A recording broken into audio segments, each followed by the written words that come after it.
How to export account statement on Binance. Hello guys, this is Atticus and welcome back to another tutorial video. In today's video, I'll teach you guys how you can export account statement on Binance. So without any further ado, let's dive right into it. First step, open up your Binance. Make sure you're logged in into your account. After that, tap on the top left corner on the Binance logo. So this one right here, tap on the Binance logo on the top left. Make sure that you're on Binance Pro and not on Binance Lite. After you're on your Binance Pro, here you can just tap on this More Services option.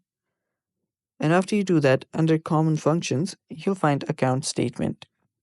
So it's right here. Tap on Account Statement, and this is where you'll find all of your account statement. If you want to export it, you will see a download button right besides Account Statement. Tap on it. Then you can choose your export type. You can choose your email, and then you can choose your file password. After that, tap on the export button and your export should begin. And that's basically how you export account statement on Binance, guys.